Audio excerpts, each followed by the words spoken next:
할렐루야. 오늘도 하나님의 은혜가 우리 성도님들과 함께하는 귀한 밤 되기를 바랍니다. 이제 명절을 앞두고 있어서 마음이 분주하실 텐데 그래도 하나님의 은혜가 함께하는 명절이 되기를 바랍니다.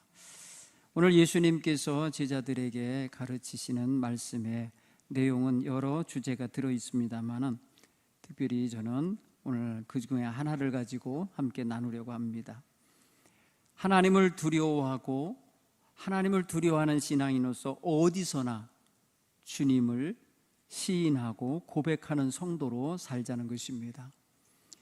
하나님의 말씀을 듣고 하나님 앞에서 하나님을 경외하는 마음, 곧 두려워하는 마음으로 살아가는 성도들은 하나님의 말씀을 그렇게 또 받아들이고 그렇게 지킬 수 있는 사람들이 됩니다. 우리 속담에 집에서 새는 바가지는 밖에 나가도 샌다라는 게 있어요. 거꾸로 말하면 집에서 새지 않는 바가지는 밖에 나가서도 새지 않는다, 이런 걸로도 읽을 수 있는데, 근데 사람은 그렇지 않은 것 같아요. 집에서는 막 하는데 밖에 나가면 예의 범절을 빠르게 지키는 사람이 있어요. 그런가 하면 바깥에서는 막 살면서 내 집 안에서 들어와서는 안 그런 척하고 또 부모님한테 말도 잘 듣는 애들이 있어요. 다 이유가 있겠죠. 그렇게 살아가는 이유가 삶의 수단이고 방법이겠지만, 그러나 우리는 일관성을 좋아하잖아요.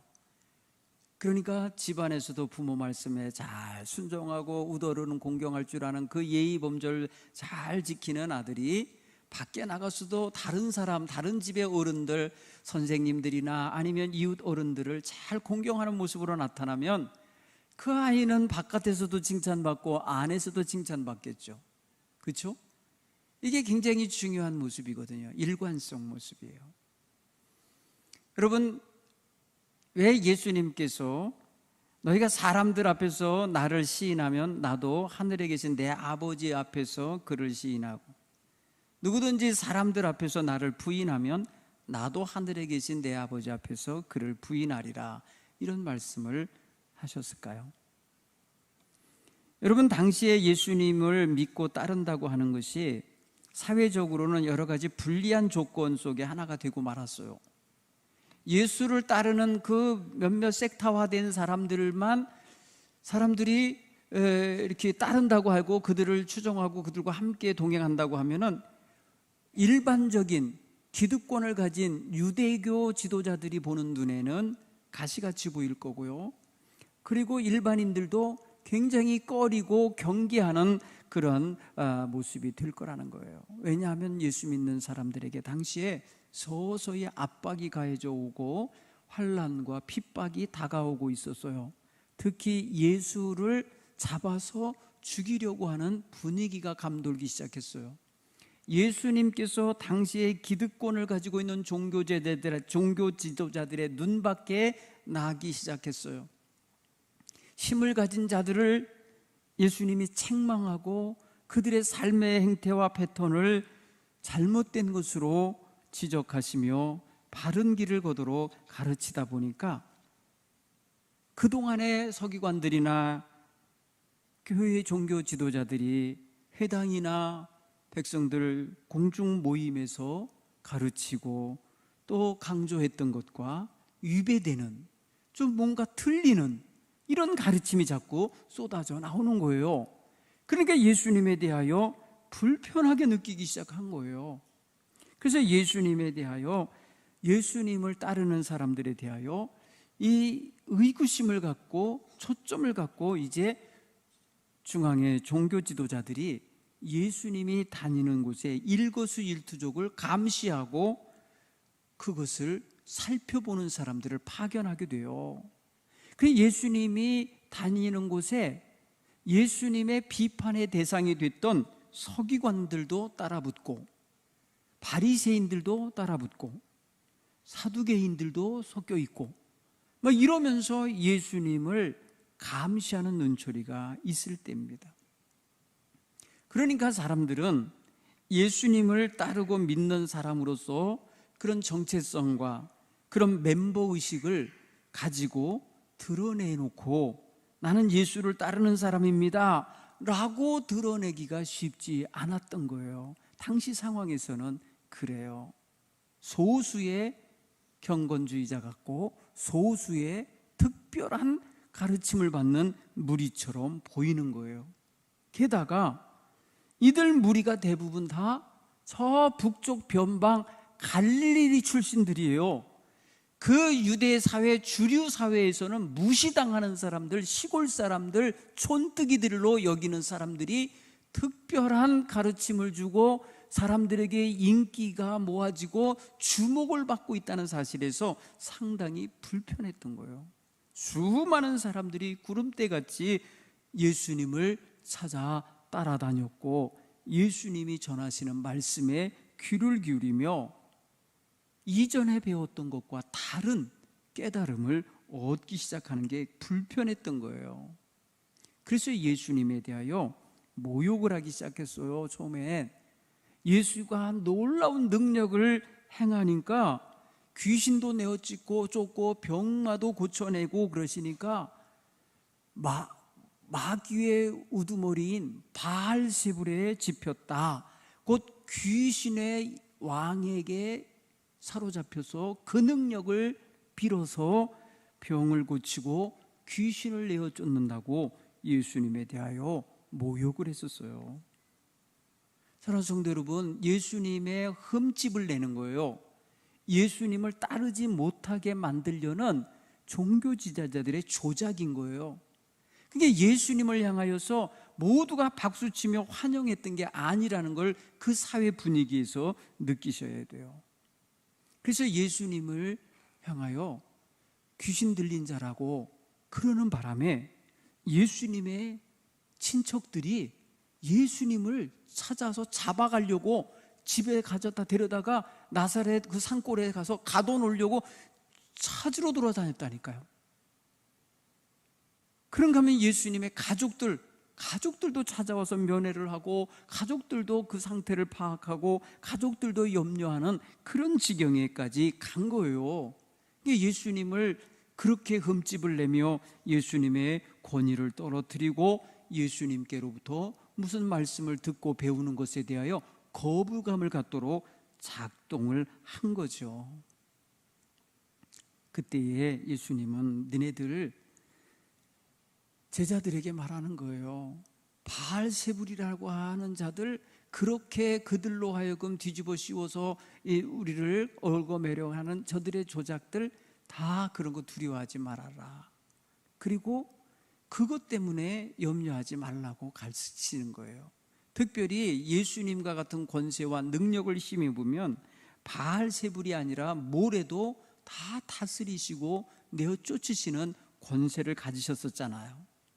여기서 바알세불이라는 것은요, 그 뭐랄까요, 바알이라고 앞에 붙어 있잖아요. 바알은 그 하늘의 신을 그 당시에 가나안 종교에서 그들이 믿는 신의 이름이 바알이에요.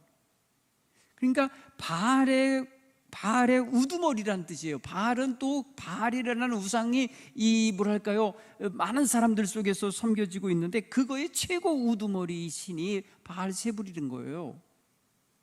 그런데 이게 유대인들은요, 이것을 조금 안 좋게 해석을 했어요. 바알세불을 그냥 파리 왕의 날아다니는 파리죠. 냄새 나는 것에 찾아다니는 파리의 왕으로 이렇게 말을 해버렸어요. 그 뭐냐면 바알세불 그러면 오물던지 오물 이제 쓰레기의 신이다. 쓰레기 신이라고 이렇게 유대인들이 여겼던 거예요. 그런데 예수님에게 그 쓰레기 신의 힘을 입어서 귀신을 내어 쫓는 거다. 이런 식으로 예수를 모욕하고 성령께서 하신 일을 회방하는 일을 저질렀었거든요. 그러니까 예수님께서는 그들에 대하여 전혀 두려워하지 말라고 말씀을 하십니다. 또한 예수님께 나와서 예수님의 말씀을 듣고 깨달음을 얻는 것도 귀한 일이고 병 고침을 받고 나가서 증거하는 이 나팔수가 되는 사람이 많았잖아요. 예수의 소문이 왜 그 수리아 온 지역으로 퍼지게 됐느냐? 예수님께 온 사람들은 어떤 병이 들렸든지 고침을 받고 귀신이 쫓겨남을 받고 온전한 사람이 된다고 하는 사실이 사람들을 통하여, 체험을 통하여 나타나기 때문에 이 체험한 사람들이 가서 말하는 거예요. 놀라운 분이 오셨다고, 놀란 분이 갈릴리에 나타나셨다고 해서 사람들이 갈릴리로 몰려든 거예요. 여러분, 그 시골 마을에 사람들이 이렇게 몰려올 일이 없었어요. 예수님이 등장하시기 이전에 그 시골에 사람들이 그렇게 많이 모여서 떼를 지어서 구름대같이 몰려다닌 일은 없었던 지역이란 말이에요. 그러니까 사람들의 주목이 그에게 끌릴 수밖에 없어요. 그러니까 예수님에 대하여 그래서 경계하게 되는 거고 싫어하게 되는 거고, 예수님이 움직이는 것에 대하여 촉각을 곤두세우고 감시하게 됐던 거죠. 이런 분위기를 전반적으로 품고 있을 때에 사람들에게 예수를 믿고 따르다 보면 환난이 올 거다라고 하는 그러한 어떤 암시적인 그런 사회 분위기가 자꾸 느껴지게 하는 거예요. 그러니까 예수님도 가끔 예루살렘에 가셨을 때나 이럴 때 자기를 대하여 핍박이 가해져 오는 것을 느낄 때 피하십니다. 사람들 무리 속에서 피하십니다. 마치 숨듯이 피하시는 거죠. 지금 때가 되지 않았다고 그러셨어요. 내 때가 되지 않았다 하시면서 피하시는 분위기를 연출하곤 하셨어요. 그리고 사람들이 와서 예수에 대해 탐문조사도 하고 이런 거 저런 거 물을 때에 그들의 그 풍기는 인상이 예수님에 대하여 경계하고 싫어하고 한다는 걸 알아요. 그러니까 이런 모든 것들을 생각해 볼 때에 사람들은 예수를 믿고 나의 구세주로 영접하고 따른다라고 하는 사실을 공개적으로 말하기 어려운 거예요. 공개적으로 그런 모든 것들을 나타내기가 쉽지 않았던 거예요. 여러분, 오늘날은 예수 그리스도의 복음이 전파된 지 2000년이 지난 시대예요. 그리고 지금은 각 나라마다 예수 복음이 전해지고 있는 시대예요. 그리고 우리나라에도 벌써 이미 139년 전 이미 복음이 전해지기 시작했어요. 그 전에도 이미 가톨릭을 통해서는 복음 전도가 이루어지고 있었어요. 그런데 왜 사람들이 예수를 믿는다고 하는 사실을 공개적으로 시인하고 드러내기를 두려워했겠습니까? 여러분, 그 사회의 분위기 때문에 그래요. 그 사회의 정치적 상황과 사회적 상황과 또 종교적 상황과 문화적 상황과 그 모든 것들이 작용을 하고 있을 거예요. 예수님 당시에는 당장 그들에게 있어서는 핍박이 두려웠어. 핍박과 박해가 임하는 것에 의하여 자기의 생존에 문제가 생기고 위협이 오니까 그러니까 쉽게 드러내기가 어려운 거죠. 예수를 믿고 따른다라는 것을 공개적으로 드러내기가 쉽지 않은 거예요. 오늘날은 여러 가지 이유에서 종교의 자유가 있는 나라에 살고 있는 우리 사회에서 왜 예수를 믿고 예수를 따르고 예수를 경외하며 예배하며 나가는 자리를 꺼릴까? 여러 가지 이유가 있을 건데 가장 큰 것이 우리는 이 사회에 있어서 자기 가문이 그동안 믿어온 종교적 기존 종교와의 부딪힘이 있는 거예요. 종교 갈등이 있는 거예요. 종교적 견해 차이가 심각한 거예요. 그렇기 때문에 얼른 그것을 타파하고 새로운 종교라, 그들에게 있은 새로운 종교의 차원이죠. 새로운 종교로의 개종이 어려운 거예요.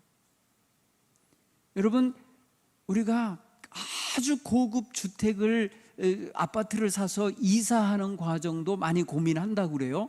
그런데 좋으면 그냥 올인해버려서 빨리 결단해 남들이 다 차지하기 전에 그냥 한다는 거예요. 그런데 여러분, 개종하는 건 달라요. 인생이 바뀌는 문제예요. 지금까지 살아왔던 가치관을 깨트려야 돼요. 지금까지 종교 가치관으로 갔던 유교 가치관이든 불교 가치관이든 어떤 가치관으로 자기를 이렇게 세팅하면서 왔던 것들, 이거 포기해야 돼요. 그러니까 얼마나 어렵겠어요. 그러니까 예수를 받아들이기를 꺼리고 거부하는 거예요.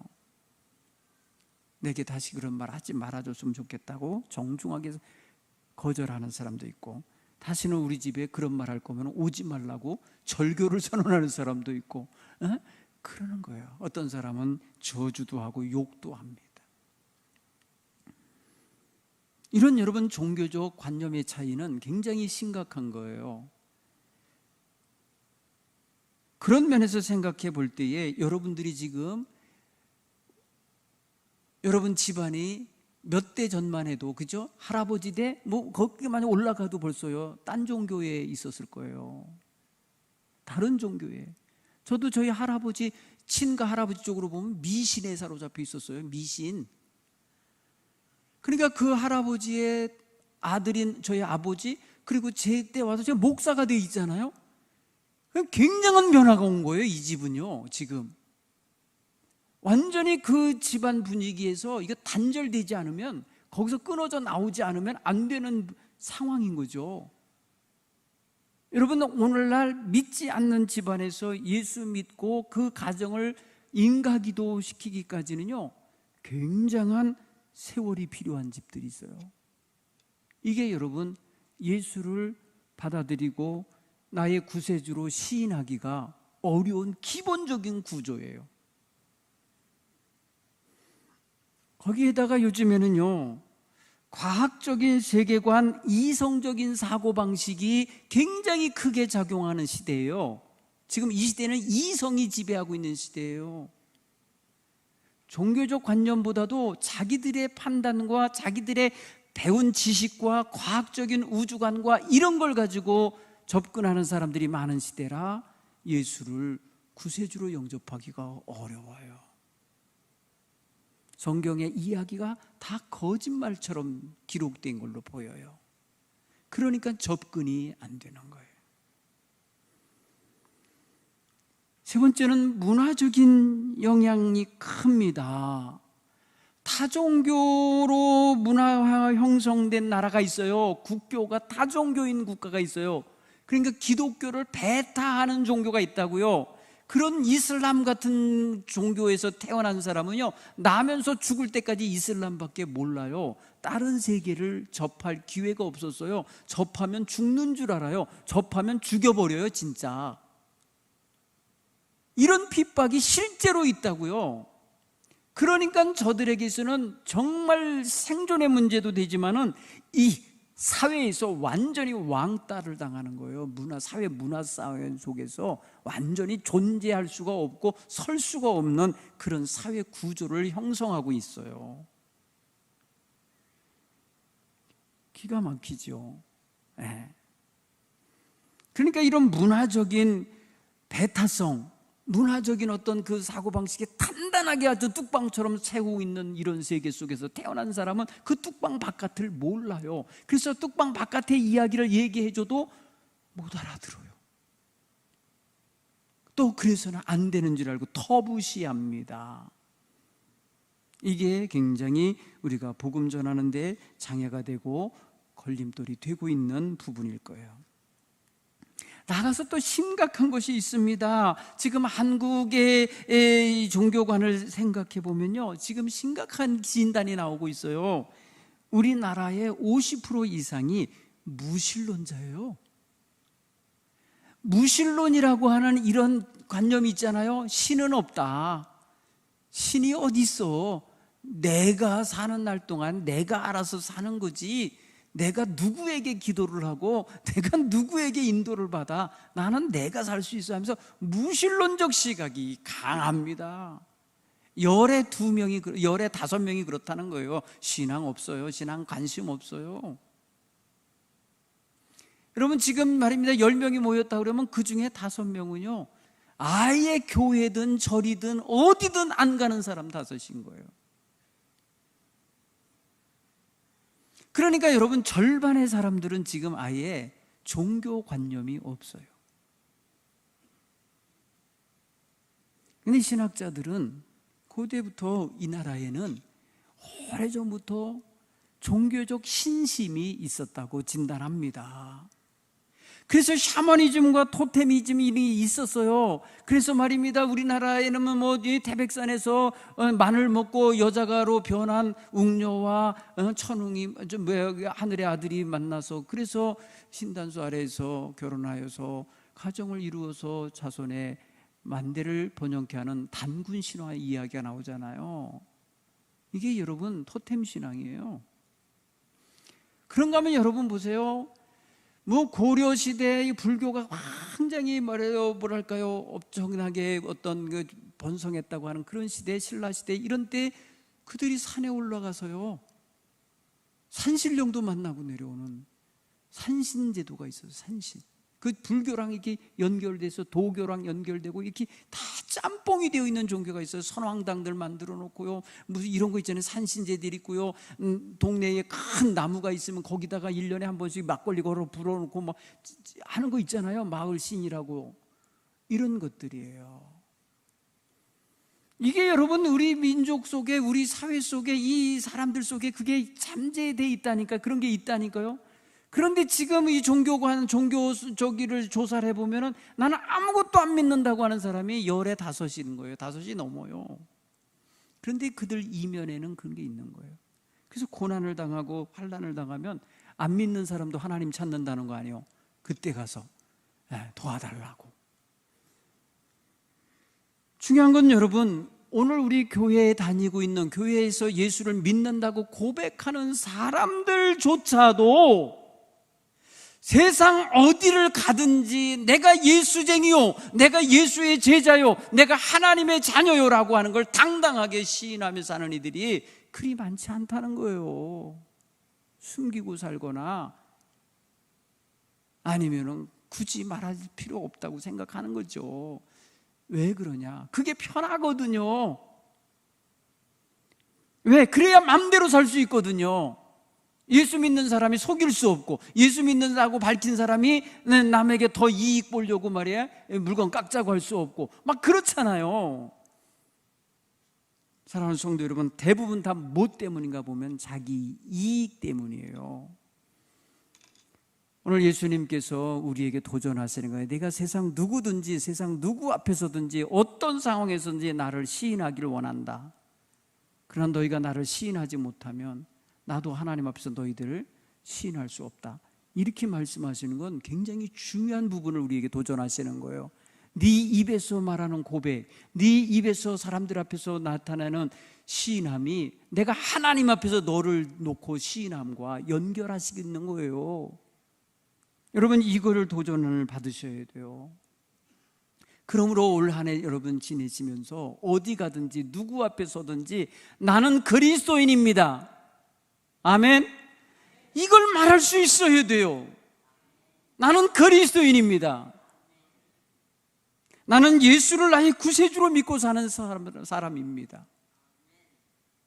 나는 예수를 구세주로 믿음으로 말미암아 그의 신성과 그의 교훈과 그의 십자가의 은총을 나는 믿습니다. 그것으로 인하여 구원받는 걸 믿습니다. 분명한 자기의 신앙의 뿌리가 있음을 여러분 나타낼 수 있기를 간절히 축원합니다. 예수를 믿고 따른다 하는 것은요, 다른 말로 말하면, 따라서 이거, 나는 예수님께 속한 사람입니다. 내 소속이 예수님 안에 있다라는 거예요. 예수님께 소속돼 있다라는 거예요. 요새 여러분 국회의원 선거를 하려고 쫙 이제 공천하고 그러는데 보면 누구 사람이냐, 이것 때문에 공천을 받고 못 받고가 결정되고 있어요. 지금 그 사람이 그 지역에 능력이 있느냐, 그 사람이 그곳에 세울 만한 사람이냐, 이런 거 보는 게 아니에요. 보니까 친아무개 편이냐 이거예요. 친아무개. 그 앞에다 친자 붙이고요, 그 뒤에 그 당 누구 붙이죠. 그러니까 여러분 생각해 보세요. 누구 편에 섰느냐, 누구에게 소속됐느냐가 왜 중요하겠어요? 그 사람을 따르고 그 사람과 한마음 되고 그 사람과 함께 힘을 모으고 그 사람과 함께 정권 유지하겠다는 거잖아요. 오늘 우리가 예수에게 속한 사람, 예수 사람, 그리스도에게 속한 사람, 그리스도인, 이게 얼마나 중요한 말인지를 우리는 분명히 인식하고 살아야 할 줄 믿습니다. 나는 그리스도에게 속한 사람입니다 라는 고백은 내가 그리스도로 말미암아 그리스도의 사상, 그리스도의 가르침, 그리스도의 십자가의 은혜 속에 사는 자입니다를 드러내는 것입니다. 교회는 바로 이렇게 고백할 수 있는 사람들을 길러내는 곳이죠. 그리스도 세상으로 파송하는 거예요. 세상으로 가서 빛과 소금으로 살라고.